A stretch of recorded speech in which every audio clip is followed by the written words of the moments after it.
I've already lost count of the days since they relieved me of duty. Strange how years of your life can just vanish in the blink of an eye. In a flash, you got nothing but time. Time to reflect on everything that's happened. Hard to believe it's only been a few years since this all began. We were testing out the Normandy, Captain Anderson's new ship, when the distress call came in. An Alliance patrol on Eden Prime had been attacked. They'd seen something they couldn't explain. And whatever it was massive. I hit the ground with my lieutenant, Caden Alenko. A good kid, loyal, by the book, with a talent for biotics. We came across the lone survivor of the patrol, Gunnery Chief Ashley Williams. A soldier to the core. Tough, disciplined, ready to take on whatever came her way. Ashley joined up with us and took us to the spot where she lost her squad. That's when we saw it. The ship. Like nothing I'd ever seen. It was massive, scorching the colony and everything around it as it blasted away. We followed the path of destruction to an artifact, a beacon left by a long-dead race called the Protheans. The colony had dug it up, and whoever attacked them had tried to take it. Lieutenant Alenko made the mistake of getting too close. It hit him with some type of energy. I grabbed him and threw him out of the way.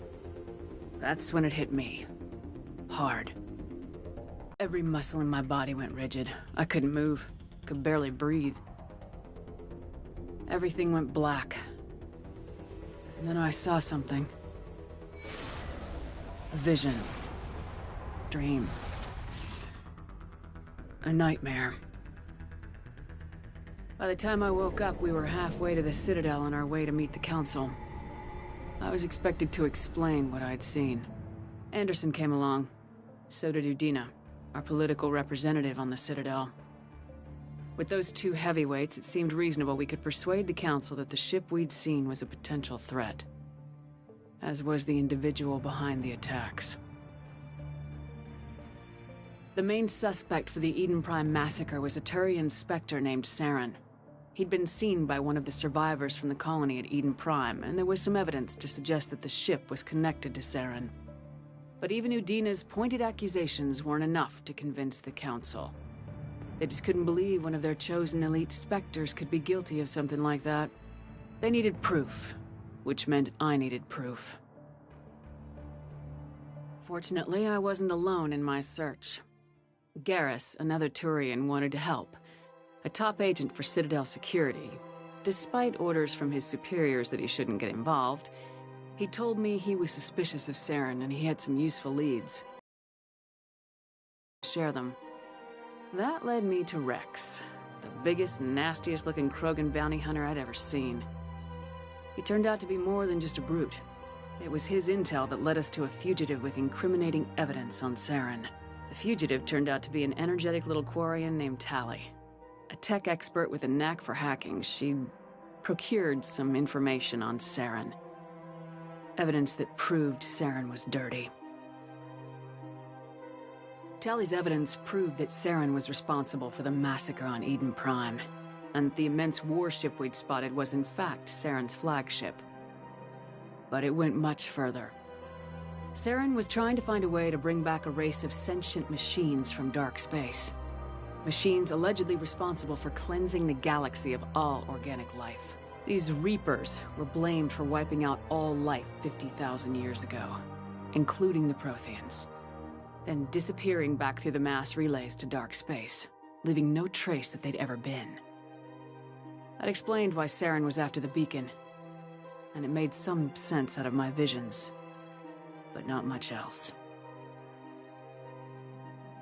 We couldn't convince the Council that the Reapers were a threat, but they agreed Saren had to be stopped. They stripped him of his Spectre status and gave me the honor of becoming the first human Spectre. My first task? Bring down Saren. Anderson decided to stay behind, giving up his ship, the Normandy. He told me I'd need it more than he would. He also pointed me in a direction. Liara. A Prothean expert, adept in biotics, and maybe most importantly, daughter of Benezia, Saren's top lieutenant. And like most Asari, as beautiful as she is intelligent, and born with a unique ability to meld with other species. Liara was able to help me decipher some of the vision the beacon had given me. Nothing concrete, but it gave me some clues. And a new appreciation for the Asari. Her technique for accessing my vision was unexpected, but not at all unpleasant. Kaidan was a little concerned about the connection I shared with Liara. As commander, I knew either relationship had the potential to interfere with the mission.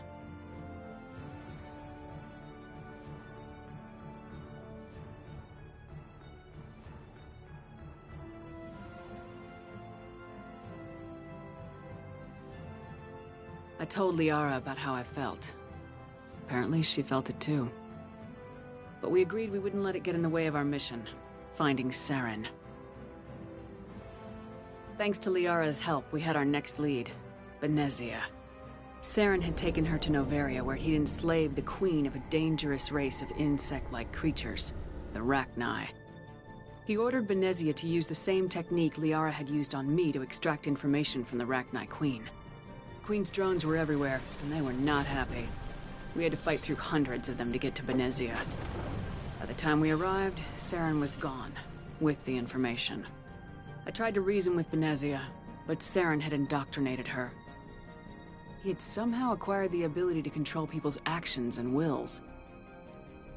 Benezia wouldn't surrender, and Liara was forced to watch her mother die in her arms. And I was left with an angry, dangerous Rachni queen to deal with. She claimed her drones would do no harm if I released her, but the Rachni had terrorized the galaxy before.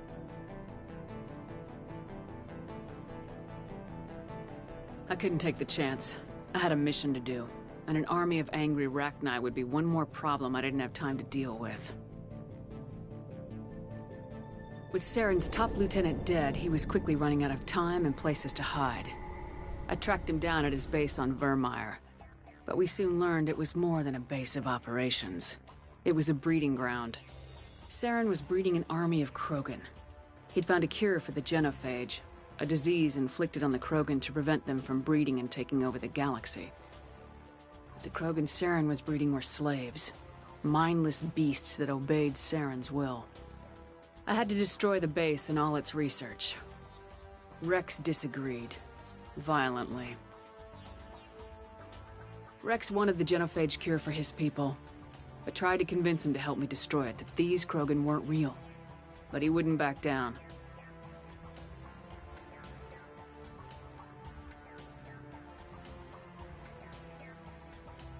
Fortunately, Rex is smarter than he looks. He realized this wasn't the way to help his people, and that Saren was the real threat. When we finally got to the center of the base, I realized just how close Saren was to completing his plan. He was already in communication with the Reapers. Sovereign, Saren's flagship we'd all assumed was just a ship, was a Reaper. It spoke to me, threatened me. I could feel the menace it had for every living thing. It wanted me dead. It wanted us all dead. And I knew it was capable of doing just that. What I couldn't understand was why Saren would help it. But there was no time to think about it. Sovereign knew where we were. We had to destroy the base and get the hell out. I split my team into 2 squads, sending Ash with one and Kaidan with the other as a distraction. We had a nuke and we planned to use it. Before we could detonate the bomb, Saren showed up. We fought. I stalled him to make time for my team.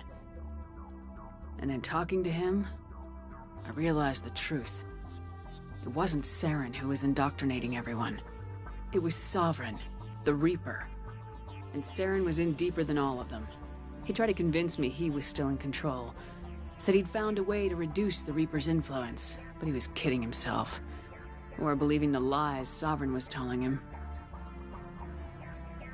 Before I could convince him to stop, he ran, leaving me just seconds to extract my squad mates. I tried, but I wasn't fast enough. I could only save one of them. Kaidan was a good man, and a great soldier. But I had to choose, and I chose Ash. That was the last time Saren would slip away from me. I knew then, the next time we met, one of us would die. With my team mostly intact, we chased Saren and his army to Ilos, a long-lost planet that had once belonged to the Protheans. As we prepared for what we knew would be a desperate fight, I spoke to my crew. Just one ship, against Saren's growing army. I assured them all that despite the odds, we could defeat him. Liara saw through my words. She knew I was hurting after Caden's death. She could sense my doubts. We both knew this mission could be our last. Until that moment, we put our feelings aside for the sake of the mission. But why wait? We gave in to each other. And it was perfect. While it lasted. We arrived on Ilos close behind Saren. Once on the planet, we discovered a Prothean databank that helped me put the final pieces of my vision together. The Reapers had come 50,000 years ago, and every 50,000